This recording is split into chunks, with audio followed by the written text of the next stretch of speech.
आज की भागवत कथा में तृतीय स्कंद के 30वें अध्याय की कथा कह रहा हूँ।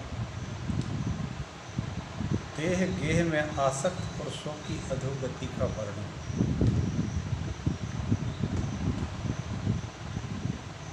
कपिल देव जी कहते हैं, माता जी जिस प्रकार वायु के द्वारा उड़ा हुआ मेघ समूह उसके बल को नहीं जानता, उसी प्रकार यह जीव भी बलवान काल की प्रेरणा से भिन्न भिन्न अवस्थाओं और योनियों में भ्रमण करता रहता है, किंतु उसके प्रबल पराक्रम को नहीं जानता। काल की प्रेरणा से काल किसी भी जीव को या व्यक्ति को कई योनियों में भ्रमण करवाता है। जीव सुख की अभिलाषा से जिस वस्तु को बड़े कष्ट से प्राप्त करता है उसी को भगवान काल नष्ट करता जाता है। यही काल की सबसे बड़ी व्यवस्था है, जिसके लिए उससे बड़ा शोक होता है। इसका कारण यह है कि वह मंदमती जीव अपने इस नाशवान शरीर तथा उसके संबंधियों के घर खेत और धन आदि को मोहबस नित्य मान लेता है। यह भगवान की माया से ऐसा मोहित हो रहा कि कर्म बस नारकीय योनियों में जन्म लेने पर भी वहाँ की भ्रष्टा आदि भोगों में ही सुख मानने के कारण उसे छोड़ना नहीं चाहता।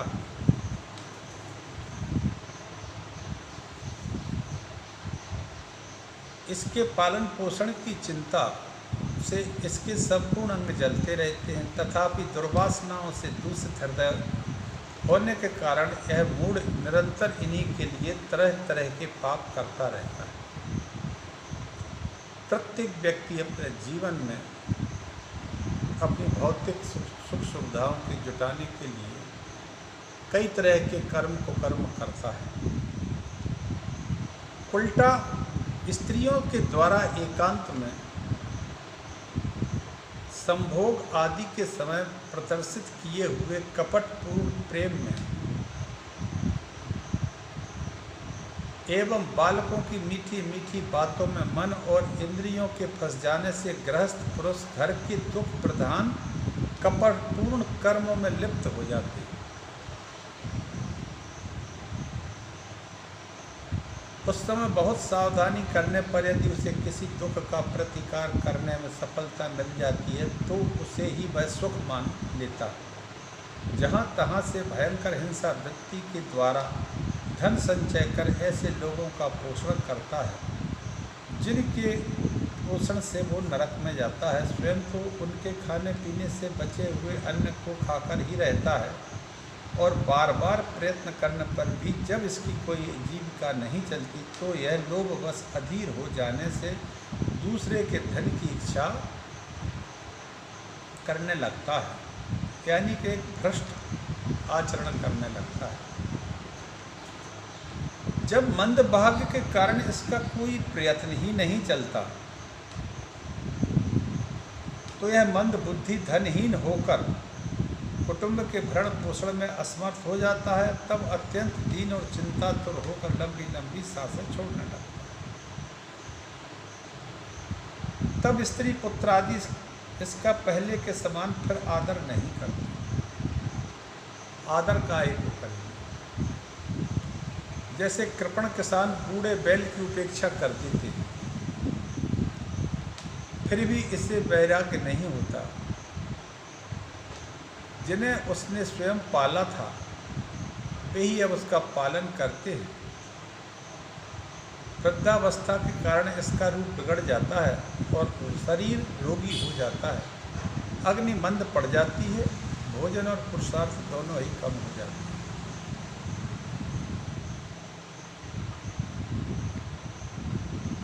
इस प्रकार जो मूढ़ पुरुष इंद्रियों को न जीत कर निरंतर कुटुंब पोषण में ही लगा रहता है। वह रोते हुए स्वजनों के बीच अत्यंत वेदना से अचेत होकर मृत्यु को प्राप्त हो जाता है।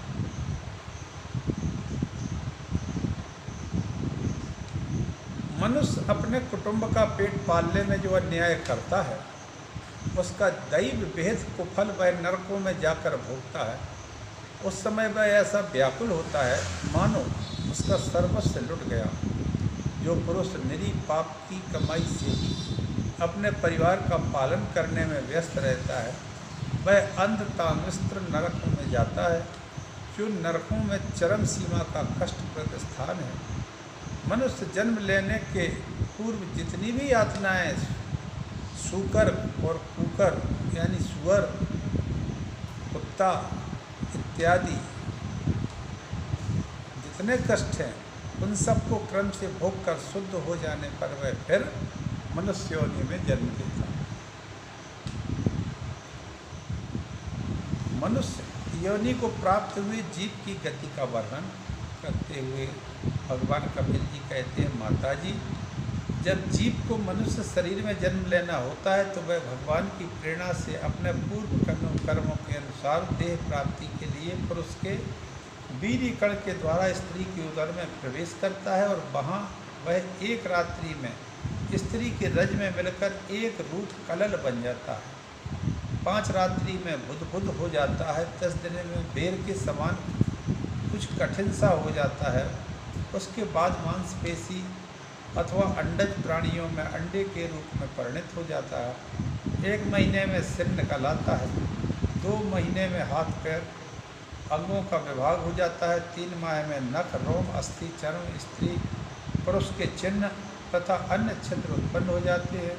4 मास में उसमें मांसादि 7 धातुएं पैदा हो जाती हैं। 5वें महीने में भूख प्यास लगने लगती है और 6ठे मास में झिल्ली से लिपटकर वह दाहिनी कोख में घूमने लगता है। उस समय माता के खाए हुए अन्न जलादि से उसकी सब धातुएं पुष्ट होने लगती हैं।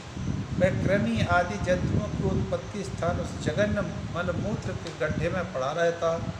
वह सुकुमार तो होता ही है, इसलिए जब वहाँ के भूखे कीड़े उसके अंग प्रत्यंग को नोचते हैं तब अत्यंत क्लेश के कारण वह क्षण क्षण में अचेत होता रहता है। माता के खाए हुए कड़वे, तीखे, गरम, नमकीन, रूखे, खट्टे आदि उग्र पदार्थों का स्पर्श होने से उसके सारे शरीर में पीड़ा होने लगती है। वह जीव माता के गर्भाशय में झिल्ली से लिपटा और हाथों से घिरा रहता है। उसका सिर, पेट की ओर तथा पीठ और गर्दन कुंडलाकार मुड़े रहते हैं। वह पिंजड़े में बंद पक्षी के समान पराधीन एवं अंगों को हिलाने डुलाने में भी असमर्थ रहता है। इसी समय अदृष्ट की प्रेरणा से उसे स्मरण शक्ति प्राप्त होती है। तब वह अपने सैकड़ों जन्मों के कर्म याद का आ जाते हैं और वह बेचैन सा हो जाता है तथा उसका दम घुटने लगता है। ऐसी अवस्था में उसे क्या शांति मिल सकती है।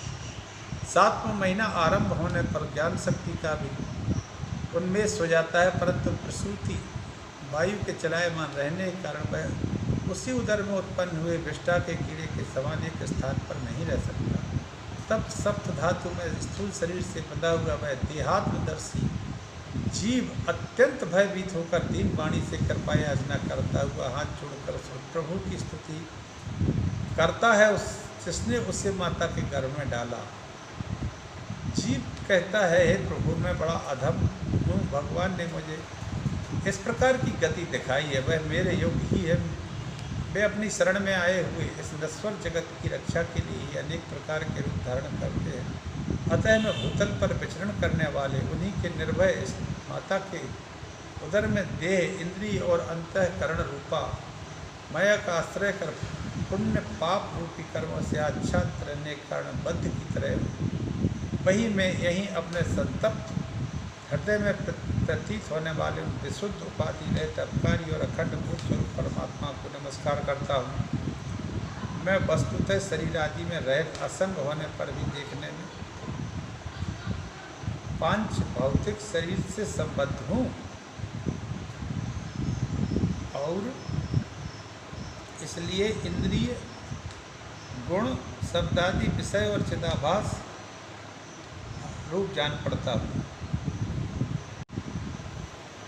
अतः इस शरीर के आवरण से जिनकी महिमा कुंठित नहीं हुई, उन प्रकृति और पुरुष के नियंता सर्वज्ञ विद्या शक्ति संपन्न परम पुरुष की मैं वंदना करता हूँ। उन्हीं की माया से अपने स्वरूप की स्मृति नष्ट हो जाने के कारण यह जीव अनेक प्रकार के सत्वादि गुण और कर्म के बंधन से युक्त इस संसार मार्ग में तरह तरह के कष्ट झेलता हुआ भटकता रहता है। इस प्रकार बाल्य कौमार जन्म लेने के बाद कौमार बाल्य पौगंड अवस्थाओं के दुख भोग कर वह बालक युवावस्था में पहुंच जाता है। यदि कोई इच्छित भोग नहीं प्राप्त हो तो अज्ञान पर उसका क्रोध उद्दीप्त हो उठता है। देह के साथ ही अभिमान और क्रोध बढ़ जाने के कारण वह काम परवश जीव अपने ही नाश करने के लिए दूसरे कामी पुरुषों के साथ वैर ठानता है। खोटी बुद्धि वाला वह अज्ञानी जीव पंचभूतों से रचित हुए इस देह में मिथ्या विनिवेश के कारण निरंतर मैं और मेरेपन का अभिमान करने लगता है, जो शरीर इसे वृद्धावस्था आदि अनेक प्रकार के कष्ट ही देता है। जैसे स्त्री और स्त्रियों की सखियों का संग करने से होता है। एक बार अपनी पुत्री सरस्वती को देखकर ब्रह्मा जी भी उसके रूप लावण्य में मोहित हो गए और उसके मृगी रूप होकर भागने पर उसके पीछे निर्लज्जता पूर्वक दौड़े। उन्हीं ब्रह्मा जी ने मरीच आदि प्रजापतियों की तथा मरीच आदि ने कश्यप की और कश्यप आदि ने देव मनुष्य आदि प्राणियों की सृष्टि की। अतः इनमें एक ऋषि परवर नारायण को छोड़कर ऐसा कौन पुरुष हो सकता है जिसकी बुद्धि स्त्री रूपणी माया से मोहित ना हो। अहो मेरी इस स्त्री रूपणी माया का बल तो देखो, जो इसके भ्रकुटी विलास मात्र से बड़े बड़े दिग्विजयी वीरों को पैरों से कुचल देती है।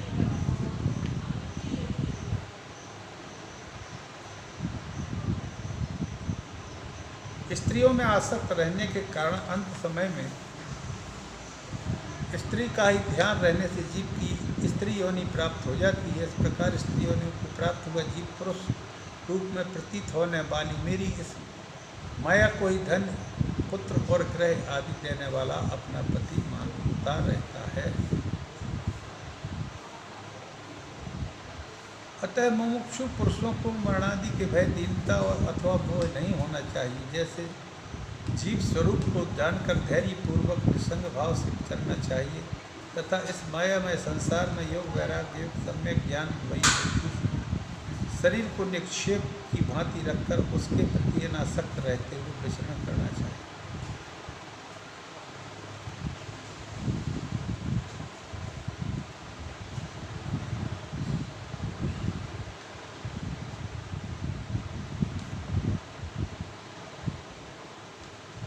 निरपेक्षम मुनिम शांतम निर्वैरम सदर्शनम अनुप्रजाम्यहम नित्यम पूये तंगृणुभि। भगवान कहते हैं जो निरपेक्ष किसी से अपेक्षा नहीं रखता, केवल मेरे भजन में ही मस्त रहता है, प्रारब्ध के अनुसार जो मिल जाता है उसी को स्वीकार कर लेता है। मैं ऐसे भक्तों के पीछे रहता हूँ ताकि उसके चलने से धूल उड़े, उसी से अभिषिक्त होकर अपने को पावन करूँ और कर पाऊँ। ग्रहेषु पूज धर्मेषु दुःखतंत्रेषु तंद्रता कुर्वन्तु खः प्रतिकारं सुखवन् मन्यते ग्रही। संसार का प्राणी जानता कि सुख किसे कहते हैं। भूख जोर से लग रही है, किसी को ने भोजन करा दिया तो भोजन पाते ही डकार आया बोले शाबाश साहब आनंद आ गया। अरे आनंद आ गया, अरे आनंद क्या आ गया? भूख की जो पीड़ा गई सता रही थी वो दूर हो गई, तो दुख का निराकरण ही तो हुआ। प्यास लगते ही पानी पिया, आनंद आ गया, प्यास की पीड़ा दूर हो गई। तो हम पीड़ा की निवृत्ति को ही सुख संज्ञा दे देते हैं। सुख क्या होता है ये हम लोग जानते तक नहीं। जीवन इस प्रकार दुख का प्रतिकार करते करते दुख के प्रतिकार को ही सुख समझ लेता है। जब वृद्ध हो जाता है तो कपिल भगवान कहते हैं कि माँ परिवार के लोग धक्का मारकर ऐसे निकाल देते हैं जैसे बुढ़े बैल को किसान निकाल देता है। कृपण किसान बैल को तब तक खिलाता है जब तक चलाएगा, जब मतलब का न रह जाए तो घास देना भी बंद कर देता है।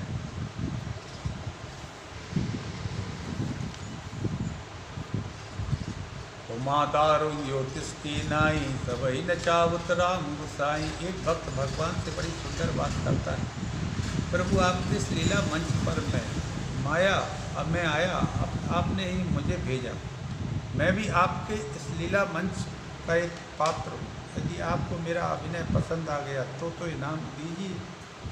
भगवान ने पूछा, बेटा चाहते क्या हो? भक्त बोले, मुझे इस जन्म मरण से छुटकारा दे दो, ये इनाम चाहिए। और यदि आप ये कहते हैं कि नहीं तुमने अच्छा अभिनय नहीं किया, हमें पसंद नहीं आया, तो वचन दीजिए कि यदि मेरा अभिनय आपको पसंद नहीं है तो इस रंगमंच पर दोबारा कभी मत भेजना। अरे मौका तो तब दिया जाता है जब अभिनेता बढ़िया होता है, मंच पर उसी को तो भेजा जाता है जिसका अभिनय बहुत बढ़िया हो। तो बढ़िया कलाकार हो और यदि कलाकारी पसंद नहीं तो इस रंगमंच पर मत भेजो। यदि पसंद आ गई तो वरदान दो कि दोबारा इस मंच पर ना आना पड़े। भक्त भी बड़े बुद्धिमान होते हैं। कपिल भगवान कहते हैं कि जीव जन्म मरण के चक्रव्यूह में ऐसे ही फंसा हुआ है। पुनरपि जननम पुनरपि मरणम पुनरपि जननी जठरे शयनम। जब तक भगवान के पाद पद्मों का आश्रय नहीं लेगा तब तक के चक्र छूटने वाला नहीं। बार बार जन्म होगा और बार बार मरण होगा।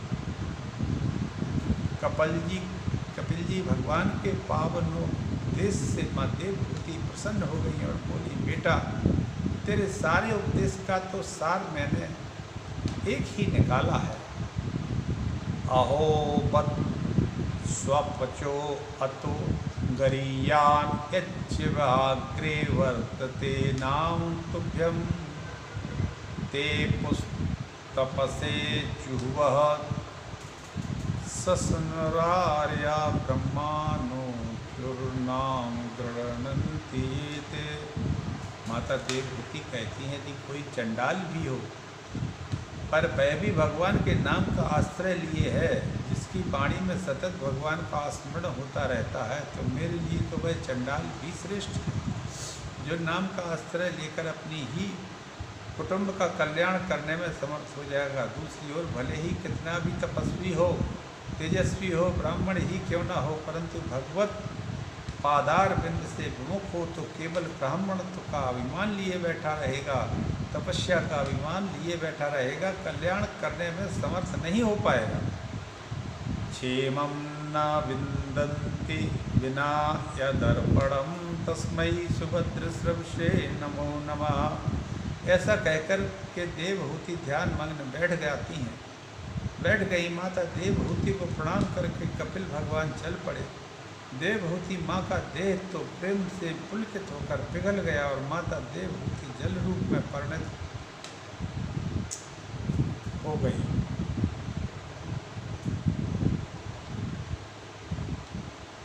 और कपिल भगवान आकर सागर में विराजमान हो गए। सागर ने स्वागत किया। सागर के बीच आसन लगाकर कपिल भगवान बैठ गए, जिसे हम आज गंगा सागर कहते हैं।